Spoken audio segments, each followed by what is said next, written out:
बिस्मिल्लाहिर्रहमानिर्रहीम। नाज़रीन अस्सलाम वालेकुम। आप देख रहे हैं साबिर शाकिर यूट्यूब चैनल। आज है जनाब 7 मार्च साल 2020 और दिन है हफ्ते का।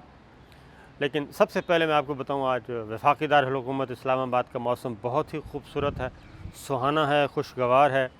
हल्की हल्की फुहार है बारिश की, और पहाड़ आप पीछे देख रहे हैं, फैसल मस्जिद और मारगला की पहाड़ियाँ बिल्कुल क्या कहना चाहिए, एक तो धुल के ऐसी साफ़ हो गई हैं, मज़ा आ रहा है देखने में। और दूसरा ये कि बादल जो हैं वो पहाड़ों से नीचे उतरे हुए हैं। और अगर आप इस वक्त रुख करेंगे दामन कोह का और मोनाल का, तो आपको बड़ा मज़ा आएगा, एंजॉय करेंगे। खैर, तो जनाब आगे चलते हैं। बहुत ही अच्छी ख़बर है, लेकिन चैनल सब्सक्राइब ज़रूर कर लिया करें। ये मैं आपसे बार बार रिक्वेस्ट करता हूँ। ख़बर यह है जनाब, बिलाखिर वो वक्त आ गया औरत मार्च का, और खलीलुर रहमान कमर और मारवी सरमद, ये दो मुख्तलिफ़ुल ख़याल इस वक्त मनाज़िर हैं। लेकिन खलीलुर रहमान कमर ने भी अपनी कमर कस ली है, और ये आपको ख़बर देंगे। और दूसरी तरफ मारवी सरमद साहिबा भी बड़ी तैयारी कर रही हैं। और पहला राउंड जो था, अब आज मैं आपको ख़बर दूंगा ये सारा बैकग्राउंड क्या था।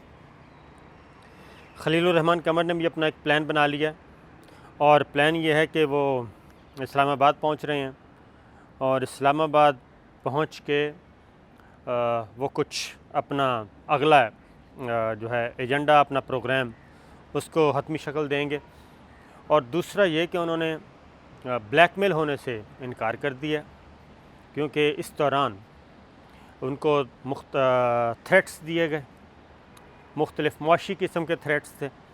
और आपको पता है कि ख़बरें भी आईं, जियो एंड जंग ग्रुप, उन्होंने मुआहदे भी उनसे कैंसिल कर दिए, एग्रीमेंट जो ऑलरेडी थे। और उनका ख़्याल ये था कि इससे खलीलुर रहमान कमर जो है वो झुक जाएगा, और नहीं तो कम से कम अपने रेट से गिरा देगा। लेकिन उन्होंने ऐसा करने से इनकार कर दिया, और बल्कि इसके ऑपोज़िट, अब आपको ख़बर दे रहा हूँ, इसके ऑपोज़िट ये हुआ कि उनको फ़ायदा हो गया। फ़ायदा ये हुआ कि उनसे कुछ ऐसे स्पॉन्सर्स ने और ऐसे इन्वेस्टर्स ने रब्ता किया है कि उन्होंने कहा कि जनाब आपके जो ख़यालात हैं ये बहुत ज़बरदस्त हैं, और इन लिबरल्स को और ये मोमबत्ती ग्रुप, उनके नज़दीक, इनको तो आज तक किसी ने चैलेंज ही नहीं किया था, और ख़ास तौर पे शोबिज़ की दुनिया में किसी ने चैलेंज नहीं किया था। क्योंकि आम तासुर यही है कि शोबिज़ के लोग भी बहुत ज़्यादा होते हैं जनाब, खुले ढुले। तो जो मारवी सरमद का प्रोग्राम था, और जो मेरा जिस्म मेरी मर्ज़ी और इस तरह के जो स्लोगन्स थे, इनको शोबिज़ के लोग बहुत पसंद करते हैं, और ये चीज़ आगे बढ़ेगी, और इससे मज़ीद फ़ंड्स आएंगे बाहर से।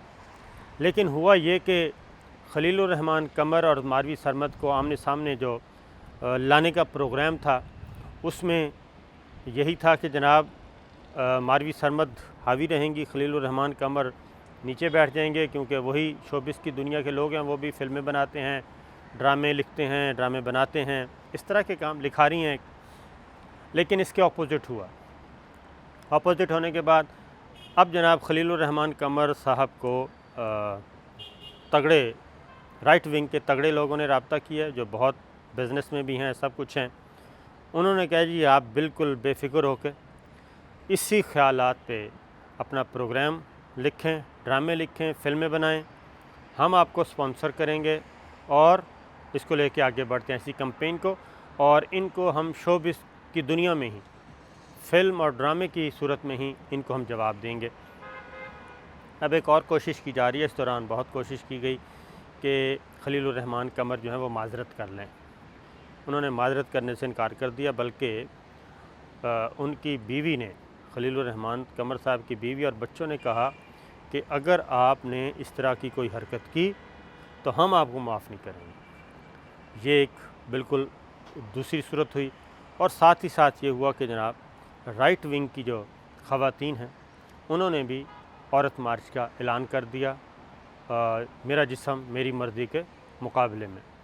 और अब ये है कि कल 8 मार्च को अब ख़वातीन जो हैं वो मार्च तो करेंगी, औरत मार्च, लेकिन वो होंगे 2-3 तरह के मार्च होंगे। एक तरफ वो ख़वातीन होंगी जो कहती हैं कि जी मेरा जिस्म मेरी मर्ज़ी, जो आपको पता ही है जिनका एजेंडा क्या है, हमारा जो फैमिली स्ट्रक्चर है इसको तबाह करना है और कुछ नहीं है। क्योंकि देखा ये जाता है कि एजेंडा क्या है, और एजेंडा या मैनिफेस्टो या प्रोग्राम को फील्ड में कौन लेके आ रहा है, असल चीज़ ये देखी जाती है। तो वो चेहरों से पता चल जाता है कि जनाब इनके मकासद क्या हैं इस सारे के। तो खलीलुर रहमान कमर ने को ये क्रेडिट जाता है कि उन्होंने इन्हीं के फील्ड के यानी कि शोबिस के थे, और उन्होंने शोबिस के फील्ड में होते हुए इनको नॉकआउट कर दिया।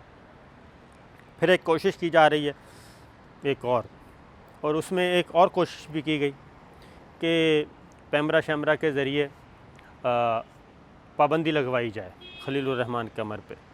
तो अभी तक वो कोशिश भी नाकाम हुई है, और उसके उलट हो गया है कि उनको जितने उनके एग्रीमेंट्स या मुआहदे जो कैंसिल हो रहे हैं उनसे ज़्यादा एग्रीमेंट्स उनके साथ हो रहे हैं। दूसरी ख़वातीन उनके लिए भी अनएक्सपेक्टेड था, लेकिन उनको दूसरा फ़ायदा ज़रूर हो गया है, जो उनको पहुंचता होता है, जो मकसद है उनका, वो उस तरफ उनको कोई नुकसान नहीं हुआ, क्योंकि अब मज़ीद वो ये तस्वीर पेश करके मज़ीद वो हासिल करेंगे जनाब फ़ंड्स, और उनके मज़ीद पहले से ज़्यादा मुश्किलात हैं।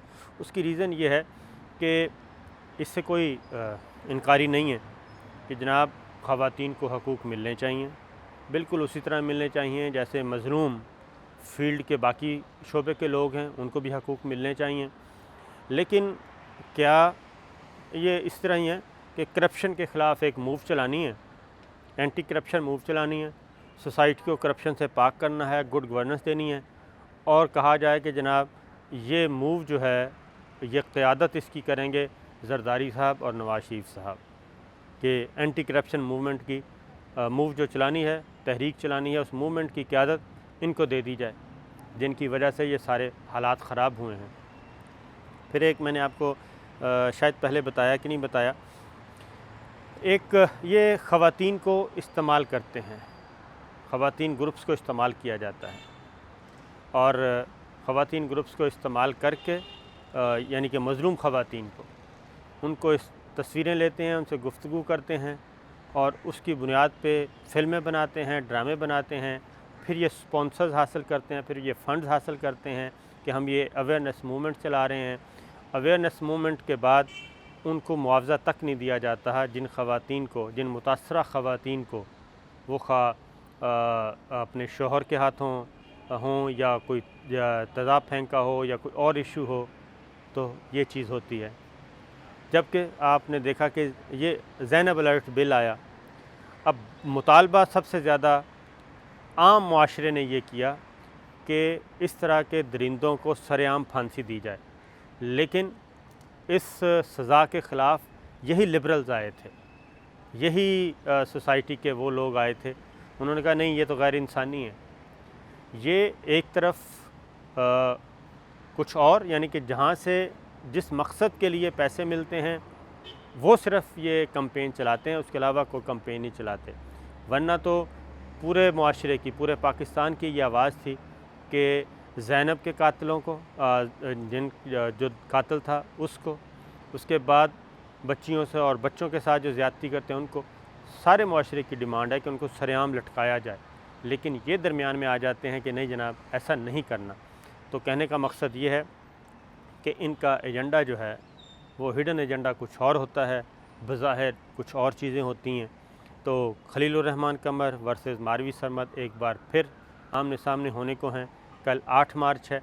अब देखना ये है कि खलीलुर रहमान कमर भी किसी ऐसे मजमे से, ऐसे औरत मार्च के किसी ख़िताब करते हैं या नहीं करते, क्योंकि भरपूर तैयारी है, उनको इनवाइट किया गया है, और ख़ास तौर पे राइट विंग के जो लोग हैं, जो औरत मार्च कल होना है, इस्लामाबाद में भी होगा, लाहौर में भी होगा। अब ख़वातीन वर्सेस ख़वातीन, औरत मार्च वर्सेस औरत मार्च ये होने जा रहा है, और बहुत पहला ये है 8 मार्च यौम ख़वातीन के दिन ये इवेंट होगा। देखते हैं जनाब क्या होता है। लेकिन फ़िलहाल खलीलुर रहमान कमर ने हर तरह की माफ़ी से भी इनकार कर दिया है, माज़रत से भी इनकार कर दिया है, और उन्होंने कहा है कि ना सिर्फ ये, मैं मज़ीद ड्रामे लिखूँगा, फ़िल्में बनाऊँगा और इस तरह के जो सेगमेंट हैं सोसाइटी के, इनको बेनकाब करूँगा। और वो इस्लामाबाद आ रहे हैं। इस्लामाबाद में वो मज़ीद इन्फॉर्मेशंस कलेक्ट करेंगे और कुछ लोगों से मुलाकातें होंगी, समझदार लोगों से मुलाकातें होंगी और दानिशवरों से भी मिलेंगे, लिखारियों से भी मिलेंगे, सहाफ़ियों से भी मिलेंगे। तो यहाँ पे वो कुछ अपना अगला प्लान तरतीब देंगे। हो सकता है किसी मार्च में भी, औरत मार्च में भी आपको वो नज़र आए। तो ये तो था जनाब एक ख़बर यहाँ तक। दूसरी ख़बर वो है वायरस, खूनी वायरस जनाब।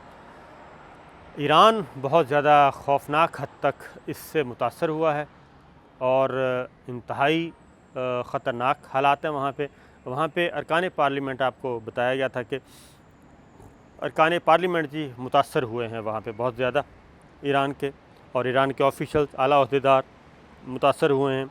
आज एक और रुकने पार्लियामेंट की हलाकत हो गई, वफ़ात पा गई हैं। वो खातून रुकन थी ईरानी पार्लियामेंट की, और वो इसी खूनी वायरस से जो फैला हुआ है पूरी दुनिया में, उसकी वजह से वफ़ात पा चुकी हैं। और दूसरी जानिब आपको पता ही है कि उम्रे पे पाबंदी लगाई हुई है। तवाफ़ का बैतुल्लाह का जो सहन है वो इस वक्त बंद किया गया है। कोशिश की जा रही है, अब एक नई उसमें किया जा रहा है कि बैतुल्लाह का तवाफ़, बैतुल्लाह को की दीवारों को इर्द गिर्द एक हिसार कायम कर दिया जाए, ताकि जो लोग टच करते हैं बैतुल्लाह की दीवारों को, उससे जो इंसानी वायरस है वो ना हो। इस तरह के हिफाजती इंतज़ामात किए जा रहे हैं। तो देखते हैं जनाब ये क्या होता है।